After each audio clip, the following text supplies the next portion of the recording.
Hola amigos, espero que estén bien. En este día vamos a hablar un poco acerca del resumen de un libro muy interesante. Se llama Inteligencia Intuitiva de Malcolm Gladwell. Bueno, en realidad este libro capta muchos estudios en los cuales demuestran cómo trabaja esa partecita de nuestro cerebro que toma esas decisiones rápidas. Y bueno, vamos a empezar. Rápido y frugal. ¿Cómo funciona nuestra forma de captar la información, ¿no? Experiencia, nosotros vivimos alguna experiencia, hacemos cierta reflexión de esa experiencia, nos elaboramos una teoría y llegamos a una conclusión en ciertos aspectos o cierta situación en específico, ¿no? A esto nosotros le llamamos aprendizaje. Ahora, dentro de este aprendizaje que al parecer lo tenemos consciente, hay ciertas cosas de nuestro cuerpo, ciertas situaciones que antes de que nosotros seamos conscientes ya son capaces de detectar, ¿no? Y es a eso, a esa inteligencia intuitiva, a esa parte de nuestro cerebro que actúa ya mucho antes y de manera rápida a la cual vamos a referirnos alrededor de todo este resumen. Un juego de cartas, ¿no?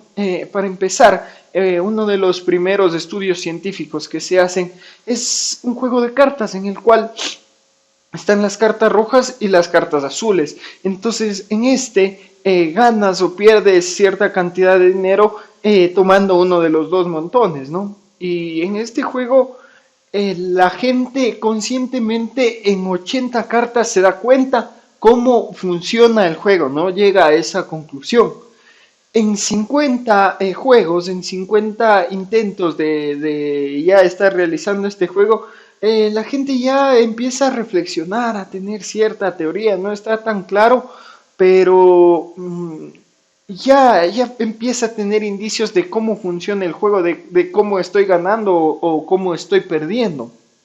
Pero hay un dato interesante y es a lo que nos vamos a referir.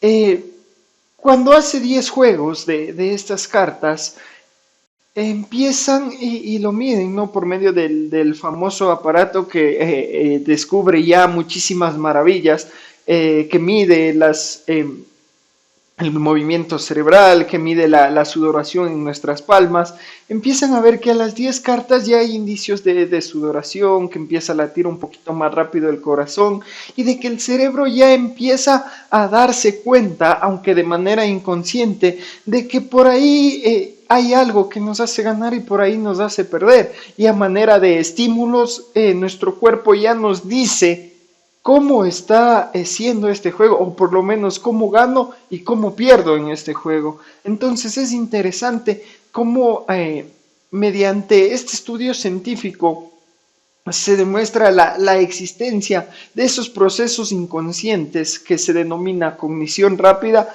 y empiezan mucho antes de que nosotros podamos ser conscientes de lo que está pasando. Ordenador interno, ¿no? Y hay que tener mucho cuidado con eso, porque además en este inconsciente también están los deseos, sueños y fantasías, y muchas veces se puede ver nublado por la emoción. Esta cognición rápida que como vemos en el juego de cartas nos envía señales, también se puede ver nublado por la emoción. Un mundo diferente y mejor será cuando sepamos interpretar tanto las decisiones rápidas como las decisiones racionales. Entonces a eso nos vamos, ¿no?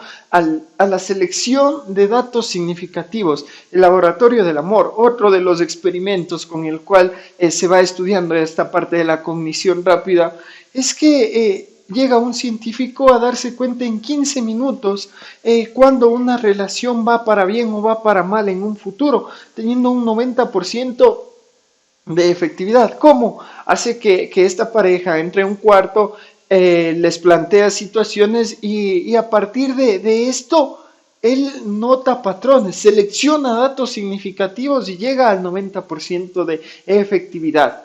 Desdén, una de las conclusiones es que el desdén, el hecho de no estar en una misma posición dentro de una relación, es uno de los mayores signos de matrimonio en peligro, ¿no? No a veces no las discusiones, sino el desdén, el hecho de que los dos no estén en un mismo lugar como pareja. Secretos de alcoba. Otro de los estudios realizan, ¿no? En una entrevista van y hacen un 50% con la una opción, que es, a ver, vamos, no te vamos a hacer la entrevista a ti, vamos a preguntarle a un amigo tuyo ciertas características. Y a la otra parte simplemente dicen, a ver, no queremos nada más de ti que revisar tu cuarto cómo está. Entonces es curioso, ¿no? Y ustedes van a decir, obviamente el amigo, el mejor amigo va a saber mucho más que solo viendo en el cuarto. Pero de hecho hay resultados muy parecidos y que en realidad se decantan más por el ver el cuarto para describir la personalidad, porque a veces puede estar sesgado por la emoción que siente el amigo, ¿no? La emoción a veces nubla la emoción que siente el amigo de cómo es esta persona. Otra de las cosas, escuchar a los médicos en otro de estos estudios, se dan cuenta que en realidad las demandas en contra de las malas prácticas médicas no se dan por estas en sí, por las malas prácticas, sino porque el médico no resulta ser muy amable, no, no habla con el paciente, no le explica. A veces nosotros no entendemos nada de lo que nos puedan ofrecer nuestros amigos médicos. Ellos obviamente es una profesión muy sacrificada y a veces queremos saber por qué es algo que nos incomoda, nos duele, nos fastidia y al no tener esta parte empática por parte del médico, estamos más propensos a calificar mal a un médico por su falta de empatía que por su mal trabajo. Entonces aquí igual es una partecita en la cual nuestra cognición rápida nos puede hacer tomar decisiones un poco irracionales. En la medida de lo que podamos, y lógico, aquí hemos mostrado tres ejemplos en los cuales la cognición rápida nos falla, pero en realidad son ejemplos muy extremos, ¿no? Porque esta cognición rápida nos ayuda a simplificar el mundo.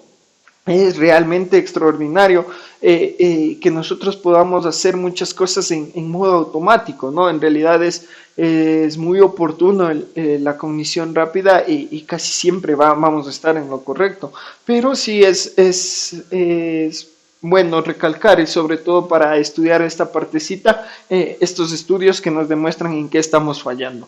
Esa es prácticamente la puerta cerrada de nuestro cerebro y así lo denomina el autor. Es donde se realizan esos procesos de los cuales no nos damos cuenta.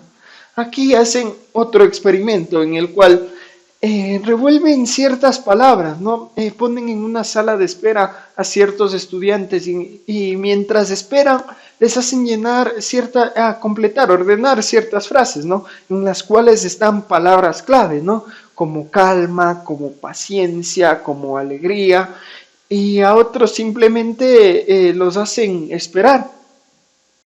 Entonces, la prueba aquí está en que los que simplemente esperaron a los 15, 20 minutos se empezaron a desesperar y muchos de ellos se fueron. En cambio, nosotros decimos tal vez sí puede influir, pero ¿qué tanto? Pasaron más de una hora ahí y los resultados permanecían, ¿no? Les pusieron de límite una hora y cortar el experimento, pero en realidad todos los que hicieron este test de palabra en el cual prácticamente estaban codificando su mente para que sean más pacientes, permanecieron toda la hora completa ahí esperando de buena manera. Persona ideal. Otro ejemplo, ahora en muchos países, sobre todo en Estados Unidos, son muy famosas estas citas a ciegas, ¿no? Pero aquí también influye mucho nuestra cognición rápida, nuestro inconsciente para saber qué tipo de gustos tenemos. Y nosotros conscientemente decimos, no, las chicas, ¿no? Yo quiero a alguien que sea inteligente y que sea sincero, eso para mí basta. Tal vez por ahí, y no es por generalizar, cada quien tendrá, pero por ahí van los atributos, ¿no? De una persona ideal, de una persona con la que yo tal vez quisiera estar.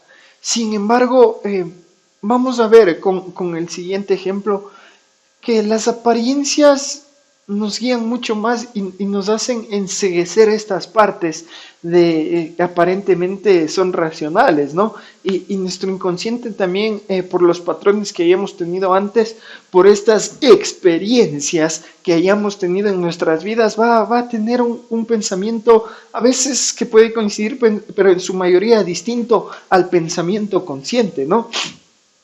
Y es así como Harding, uno de los peores presidentes de Estados Unidos, menciona el autor, es como es elegido. Dicen que este presidente era alto, bien parecido, tenía una sonrisa encantadora, cuando hablaba lo hacía con total carisma, pero en realidad de ser presidente de Estados Unidos no tenía nada. Pero lo que hizo a la gente que elijan es eso, el hecho de juzgar del efecto halo que en alguno de los anteriores videos ya veíamos, de juzgar la apariencia para nosotros poder rellenar las otras características haciéndonos pensar que son igual de buenas. Y es tan extremo que estas características superficiales llegan a elegir el peor presidente de los Estados Unidos, que lo único que tenía de bueno tal vez fue una buena apariencia. Reconocer cuando la cognición rápida nos lleva por el camino equivocado. Hay que, con todo esto, el objetivo es saber aprender cuando esta cognición rápida nos está más bien confundiendo, ¿no? Y a veces incluso hay que darle tanta importancia a esto que incluso con creencias que nosotros podemos decir, no, yo estoy totalmente en contra de eso, no es posible que a mí me pasa. Pero miren, hacen otro experimento en el cual, bueno, ponen en tela de duda esa parte de ser racistas, ¿no? Ha sido algo que ha estado por tantos años en nuestra historia que pesa muchísimo. Entonces pasan a una velocidad de menos de un segundo, de milisegundos, imágenes, ¿no? En las cuales está una persona negra, una persona blanca, una pistola y un objeto X, ¿no? Bueno, las alternan, ¿no? Primero sacan de la una a la persona blanca y pasan, ¿no? El personaje negro, una arma y un objeto común. Y les preguntan a las personas que vieron, todas tuvieron más tendencia a ver el arma, a ver la violencia, porque inconscientemente en ese actuar tan rápido estuvieron predispuestos por esta carga histórica que tenemos. Y obviamente pasó lo distinto con cuando cambiaron por la persona blanca. Entonces tal vez de todas esas personas, la mayoría están en contra del racismo, pero la cognición rápida puede llegar a jugar malas pasadas, ¿no? Esto también influye en las ventas. Usan a ciertas personas, ¿no? De cuales van a usar hombres blancos, mujeres negras y hombres negros. Les mandan a las concesionarias y les hacen que pregunten por carros, ¿no? Que están interesados en comprarse un vehículo.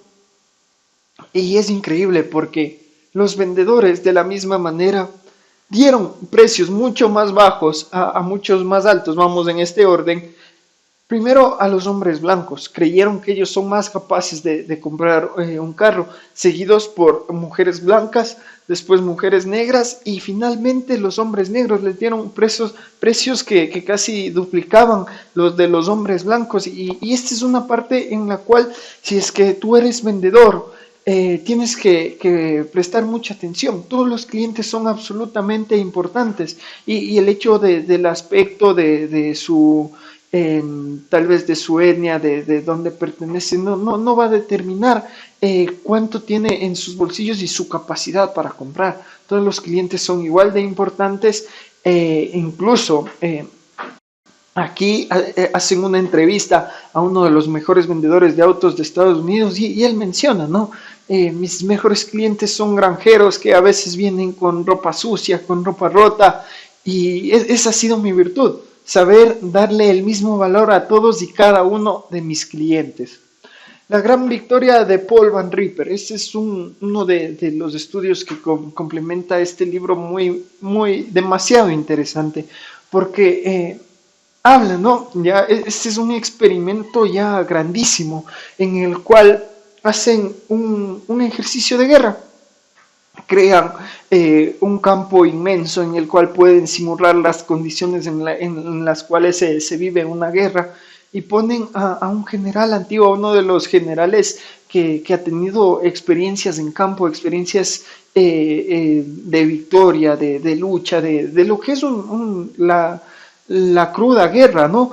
Y por otro lado ponen a personas, a ingenieros, a esas personas que se estudian tácticamente, con mucha información. Y entonces al uno, al que vive solo de la experiencia de haber estado en la guerra, le ponen como a actuar como presunto terrorista, ¿no? Y obviamente a los que les dan la información como los que van a defender el país. Y resulta que estas personas con toda la información, con toda la tecnología del mundo, no se pudieron defender, de hecho perdieron en este ejercicio de guerra ante la persona instintiva. Y esto dice muchísimo, porque por más información que puedan tener, él supo reaccionar en fracciones de tiempo realmente cortas y esto es lo que le dio la ventaja. Además hizo totalmente lo contrario de lo que pensaban y hasta que analicen mi información esto fue un desastre para las personas que obviamente pensaron, estaban beneficiadas de toda la información y todos los recursos disponibles. ¿Qué fue lo más importante que se destacó de esto? La confianza que esta persona, la líder del ejercicio de los que fueron los terroristas, les dio a sus hombres para poder desarrollar sus ideas. Esta confianza que les dio sacó lo mejor, sacó esa cognición rápida en cada una de las decisiones que tomaron. Se dejaron llevar por el instinto y resultó efectivamente bueno, ¿no? Cuando menos es más. Entonces aquí es una muy buena demostración que menos información resultó mucho mejor en este caso, ¿no? Igual hay un doctor que le llevan a un hospital en una región realmente muy pobre, ¿no? Y una de las particularidades en esta región era que asistían muchos pacientes con problemas cardíacos, ¿no? Entonces, se dieron cuenta que por ahí hacían muchas preguntas y las camas se copaban, ¿no? Porque llenaba de dudas el hecho de que, a ver, tienes tal vez familiares, cómo es tu salud, cómo son tus hábitos, haces ejercicio. Bueno, y el punto es que él se da cuenta que la mayoría de su hospital, en esta parte donde no hay muchos recursos, obviamente le estaba causando problemas, ya que eran problemas cardíacos que después de unos días salían como si nada, o sea, prácticamente les internaban de gana. ¿Y cómo le da solución? Hace un algoritmo en el cual limita las preguntas con un 95% de efectividad. A ver, ¿cuáles son los 3 factores que más influyen para que una persona tenga un infarto, un ataque cardíaco, ¿no? Y se limitan a hacer esas preguntas. La información exalta y mejora totalmente los diagnósticos que pueden dar, solucionando mediante esta cognición rápida la falta de espacios en este hospital, ¿no? Otro, ya yéndonos a campos más especializados, el dilema de Kena, un cantante, ¿no? Que iba a revolucionar totalmente todos los géneros que existían. Entonces, él va y hace las audiciones ante ciertos profesionales y dice, no, este joven va a ser una revelación. Pero hacen una prueba que normalmente se hacía antes, desconozco del mundo de la música y si se hace ahora o cómo es, pero ponen a ciertos oyentes de igual manera a calificar la música. Para, para los oyentes comunes, esa música estaba mal, ¿no? Nunca iba a llegar a ser famoso, ¿no?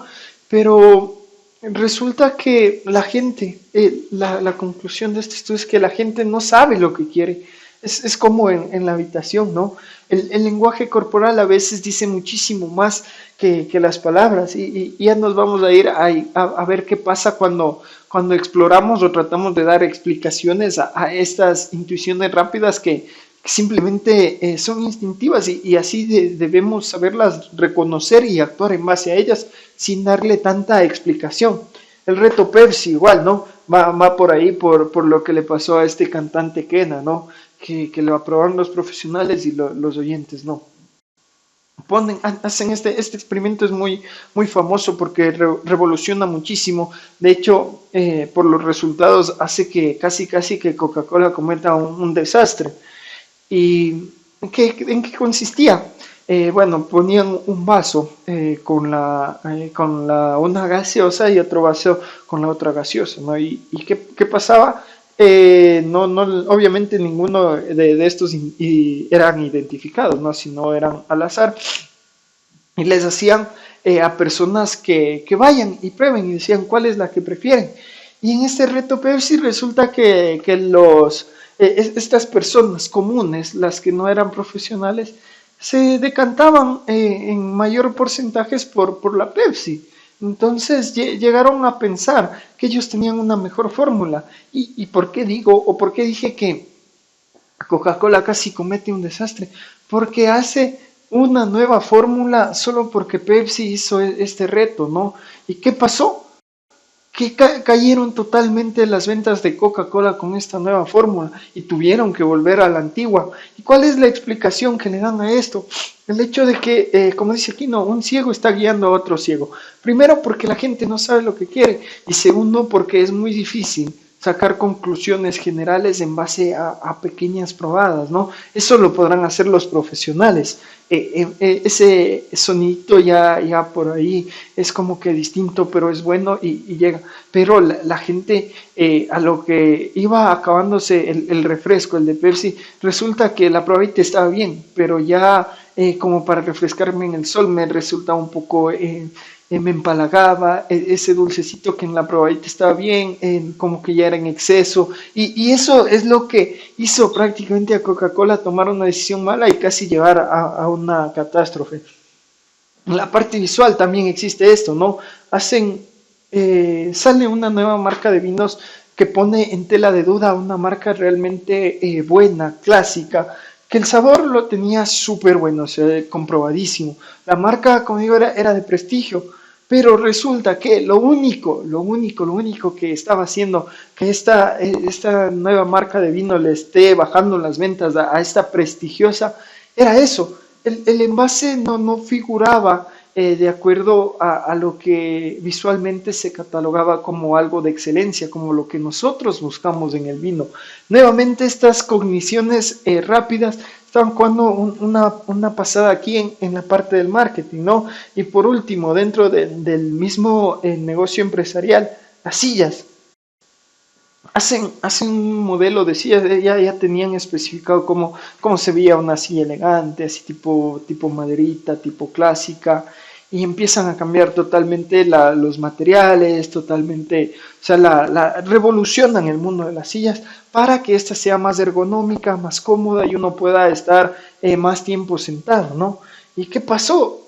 Al lanzar a la opinión pública esto era malísimo, malísimo, malísimo.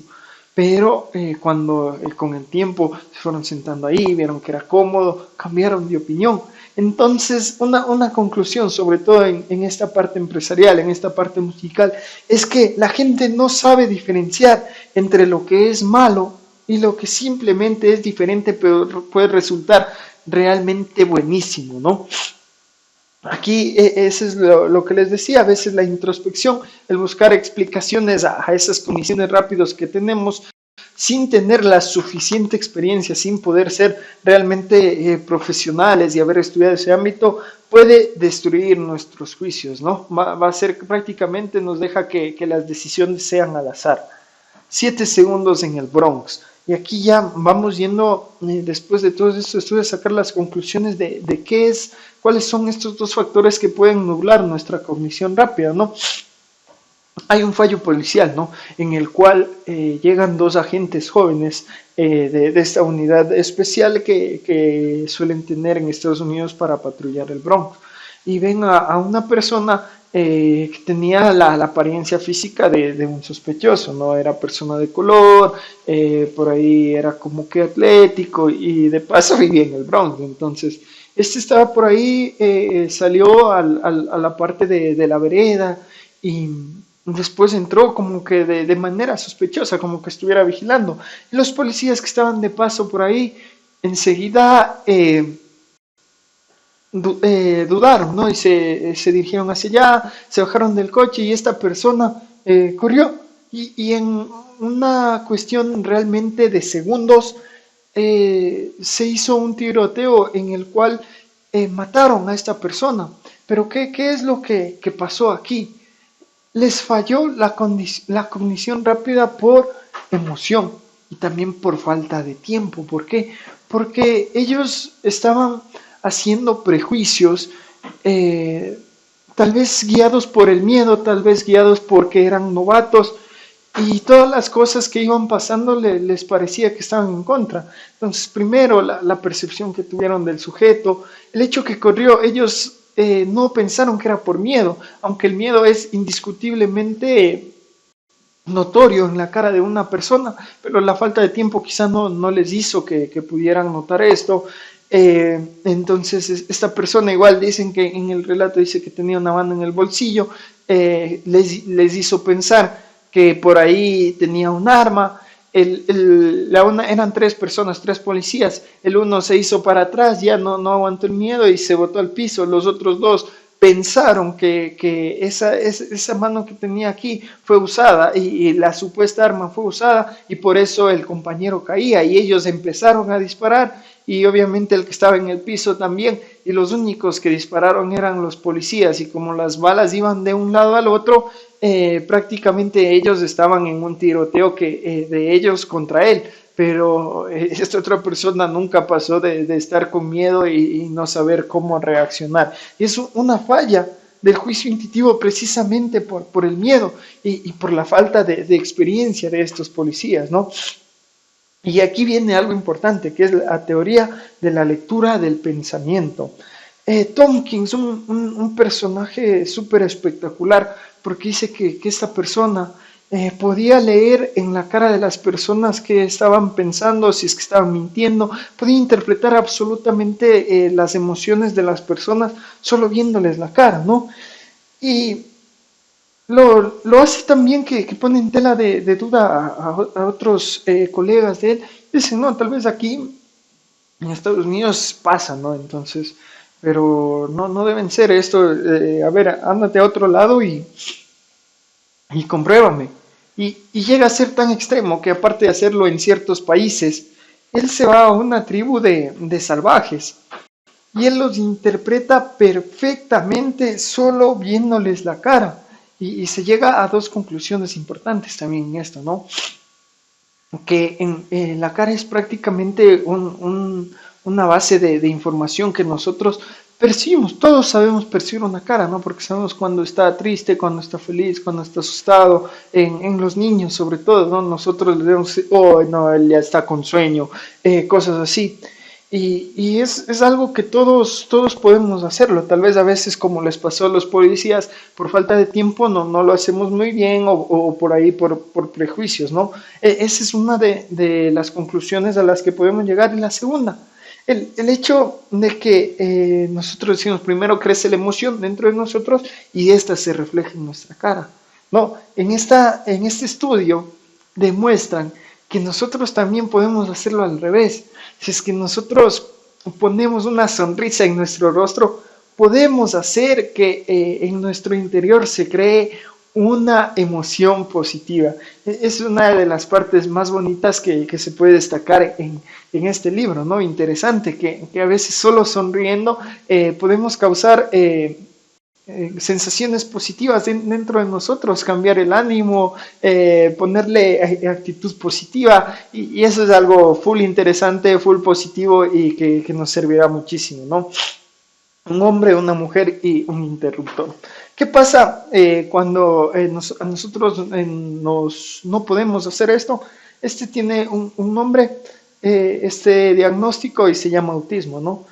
Hace que las interpretaciones de todas las cosas que veamos sean literales. Igual, mediante un estudio científico, se lleva a personas autistas a ver una película en la cual hay una escena, ¿no? En la cual un hombre y una mujer se están besando, ¿no?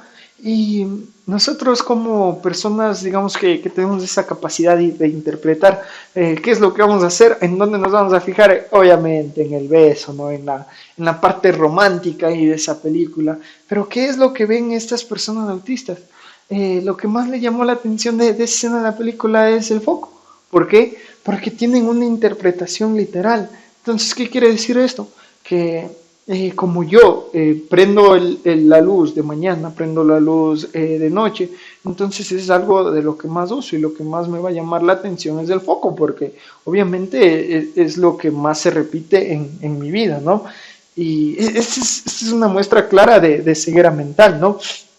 Y no solo pasa en el autismo, sino pasa, como les pasó a los policías, en situaciones de estrés máximo, ¿no? Hay una situación de estrés óptimo en el cual uno, por la adrenalina, incluso hay policías, de hecho ya con experiencia, que en este tipo de situaciones llegan a enfocar su punto focal, a disminuir todo lo que tienen en el ambiente y solo enfocarse en eso, reducen el tiempo, parece que todo pasa en cámara lenta y esa es una situación de estrés óptimo, ¿no? Cuando se reduce totalmente, nuestro cerebro está entrenado para tener información exacta en esos segundos decisivos.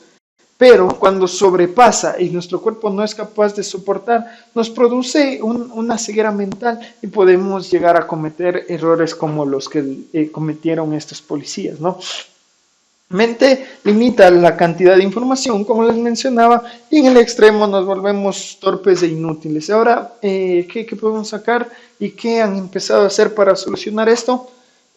Dos policías, ¿no? Normalmente se ha visto que las patrullas tienen dos policías, pero han empezado a mandarlas solo de una por una. ¿Y esto por qué? Porque si nosotros estamos solos, dudaremos un poquito más en actuar, ¿no? Tendremos un poquito más de miedo, no nos vamos a sentir tan respaldados. Y este es al primer factor que quería llegar por parte de la cognición rápida y es esencial para que se desarrolle bien, ¿no? Y es el tiempo. El hecho de ganar tiempo para poder percibir estas decisiones que estamos tomando es muy importante. Entonces, esta pequeña decisión de cambiar el patrullero de dos policías a un policía tiene mucho que ver con el factor tiempo. Y la segunda, el prejuicio, ¿no? El hecho de tener ciertas creencias que hagan un peso que nos lleve a ser irracionales o a tomar decisiones indebidas, ¿no? Y aquí tiene algo, el último ejemplo que pone y es extraordinario. Hay una renovación en la música clásica. ¿De qué se trata este último experimento que hacen los científicos? A ver, la música clásica en ciertos instrumentos se creía que era solo para hombres. ¿Por qué? Porque para poder tocar esos instrumentos, desconozco, pero menciona el autor que se necesita una capacidad pulmonar extremadamente buena, fuerte, ¿no? Entonces se creía que eso era solo para hombres y las mujeres e incluso los hombres bajos, por ejemplo, que no podían tener los pulmones tan grandes, no iban a poder tocarla. Y a pesar que por ahí habían como segunda o tercera en tal instrumento, siempre el principal era un hombre y era un hombre y era un hombre y no. Hasta que por ahí una vez por una cuestión X, dicen, no, queremos que a esta persona se le seleccione detrás de una cortina porque entre los aspirantes hay una persona que tiene influencia, ¿no? Por influencia política, algo así. Y entonces queremos que se enfoque en la decisión simplemente en el oído y no en ver qué persona es. Entonces esto les lleva, ¿no? A que hagan una audición y en este instrumento esta persona ya entrenada, esta persona que tenía mucha experiencia, era un experto prácticamente, llegue a cierto número, a escuchar a cierto número de participantes y diga, no, este es el que nosotros queremos, por favor, manden a los demás a la casa y ya no me interesa escuchar más audiciones, yo me quedo con este. ¿Qué pasa? Abren la cortina y se dan cuenta que era una mujer y encima que era una mujer pequeña. Entonces aquí empieza una serie de cosas que revolucionan, como dice aquí, el mundo de la música, ¿no? empiezan, obviamente, él no podía creer y por los prejuicios que tenía incluso. Ya después del resultado, él dijo, no, pero él no, creo que me equivoqué y no quiere aceptar. Y obviamente después de que pasan muchas cosas, llegan a aceptar a las mujeres, les dan muchísimo crédito ya y revolución, ¿no? Ahora es común que realicen estas pruebas detrás de cortinas y son aceptadas mundialmente ya las mujeres en la música clásica, independientemente del instrumento que toquen. Y eso, ¿no? Ojo, con estas conclusiones, los prejuicios y el tiempo van a afectar mucho en lo que nos ha querido comentar este autor acerca de la inteligencia intuitiva, esa partecita de nuestro cerebro que toma decisiones inconscientes, rápidas y en la mayoría de las veces muy útiles.